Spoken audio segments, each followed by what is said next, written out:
US forces give the nod. Australian rock legends Midnight Oil have returned to the spotlight after a 15-year hiatus. The band, who are famous for their fierce political statements, are once again storming stages around the globe, with a whopping 60 concert dates in 16 different countries for their Great Circle tour, including 2 stopovers at the iconic Paris venue, L'Olympia. We sat down with lead singer Peter Garrett and drummer Rob Hurst. Peter Garrett from Midnight Oil, thank you so much for being with us today. Now, this tour is a return to the world stage after 15 years. You kicked off with an intimate pub gig in Sydney. How does it feel to play together again after all this time? It's amazing that we're back on stage together, and whoever would have thought it, I never would have in some ways, but in other ways you think it's inevitable because we spend so much time together as a band and we have so much respect for one another as musicians, but still, it was incredible. I'm like an older person who's having a second childhood. I'm back in the sandpit.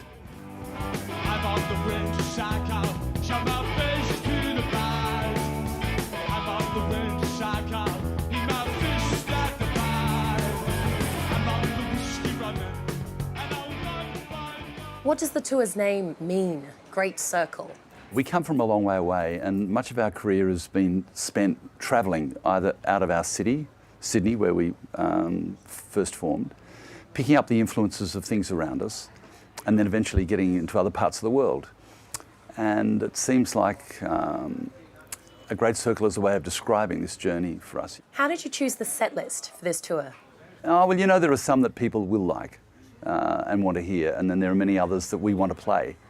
And I think the thing is, it's powerful and fresh if you're still interested in what you're doing, and we're really interested in kind of, in a sense, pulling these songs open and playing them to an audience again, songs that they may not have heard before, some that they know really well. How can we dance when our earth is turning? How do we sleep while our beds are burning? Your music has always had a social and political edge. Would you say your music and message are more relevant than ever in today's world? Is that part of the reason you decided to make a comeback? It's almost as if there's a synchronicity between, you know, us coming back and what's been happening in the United States and Europe and even back home in Australia. It's interesting, you know, because as we sing the songs night after night, there are lines that pop out which were written, you know, 35, 40, maybe even longer, years ago, which perhaps have more relevance now than they did when they were written. Even though we don't have any new material that we're playing at the moment, it's interesting how applicable a lot of the old songs are to what's happening in 2017.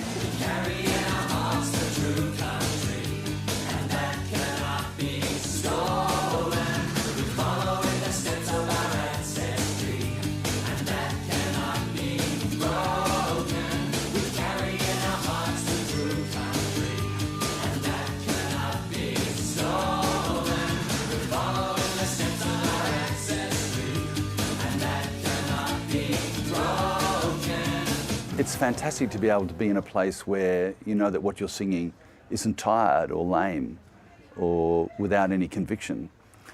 At the same time, it's not the prime reason for wanting to play, but really it's about just sharing the musicianship, finding the power and the meaning in the music, and then connecting with those people who've been a part of what we've done before. We're not a media creation. We're troubadours from a far side of the world who set off on this journey, and we've still got plenty to share with people. So much of your music shone a spotlight on the rights of Australia's Indigenous people.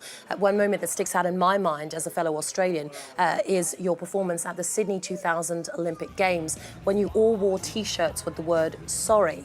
So how much has changed or not changed for the Aboriginal people of Australia since then? I think the short answer is, in some ways it's changed a lot, and in some ways there's still a long way to go. We're more aware of our Indigenous people.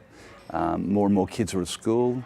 Life expectancy has improved, yet unfortunately there are too many young Aboriginal kids still going into criminal justice system and many not finishing school.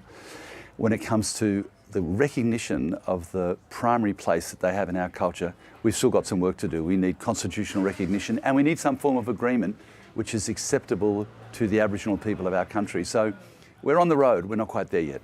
You've done a string of sold-out shows in the US, and you're going back for a second run. Yeah. The country has a new president. Given the band's environmental activism, what do you think of President Donald Trump's decision to pull the United States out of the Paris Accord? Trump pulling the US out of Paris, on the one hand, is grotesque and very, very ugly. But on the other hand, no one's paying any attention to him. So, we tend to look at Trump as partly a threatening figure, as a cartoon figure, a buffoon, and also dangerous in some ways. But in other ways, he's an opportunity to recognise what we don't believe in, what we don't agree with. And if we're serious about climate change, which we have to be in 2017, then Trump pulling out or not is not going to make any difference. The world will get on with the job. Countries like this one will get on with the job. And in America, people there will get on with the job as well. They'll just ignore him. So does all of this make you want to get back into politics? Because, of course, at one point you were Australia's Environment Minister for the Labor government. No. No. In a nutshell, no. No. Look, I did my stint in formal politics, and I'm proud of what the governments I was in were able to do. And you have your bumps and scrapes along the way. And it's a tremendous privilege. But no, I'm very content to be on a stage and making music with my mates. My little girl, you're so young and pretty. Oh, one thing I really know, you'll be taking it down before the time, because it won't go slow, it won't go. So let's bring it back to the tour and to the music. Tell us about some of the highlights of the tour so far. The shows have been really strong and very passionate. The band's been trying to play as long as we can. The shows have been lasting an average 2.5 hours, and we still only cover part of the material. So we're trying to cover a huge amount of ground for people that have waited 15, 20, 25 years to see us again.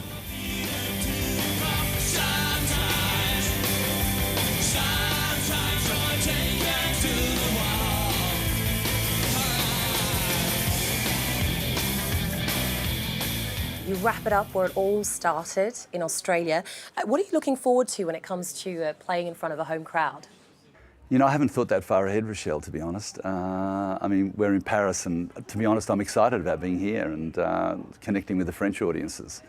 But I guess when we get home, there's a resonance there because we've spent so much time working in the country.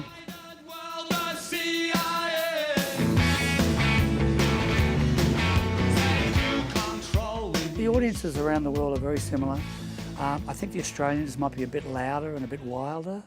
They've been waiting a long time as well. And of course, it's special to play in your own country. But for me, I feel most comfortable being in Europe.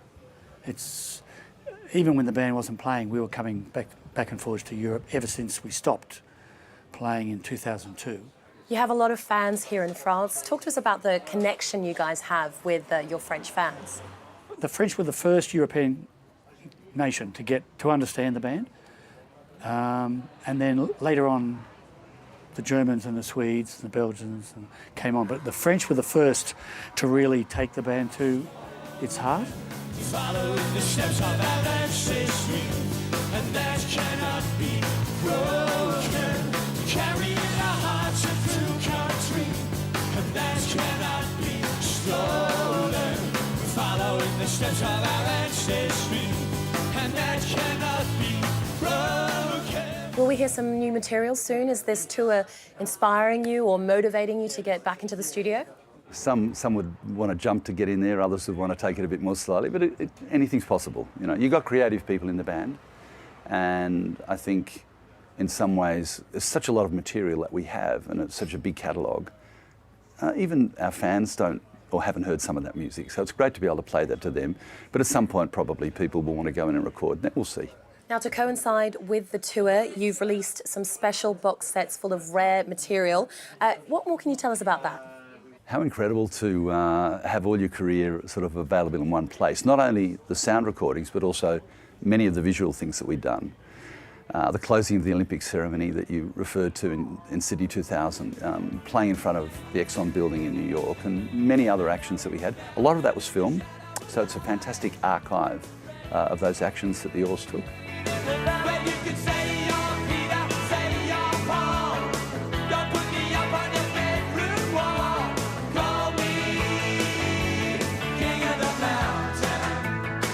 we discovered stuff that people hadn't seen before, the first multiracial concert in South Africa.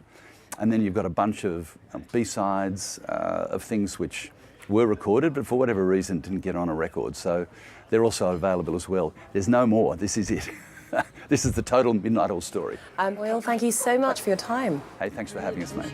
But if I work all day on the blue sky mine, there'll be food on the table tonight. And if I walk up and down on the blue sky mine, there'll be pay in your pocket tonight.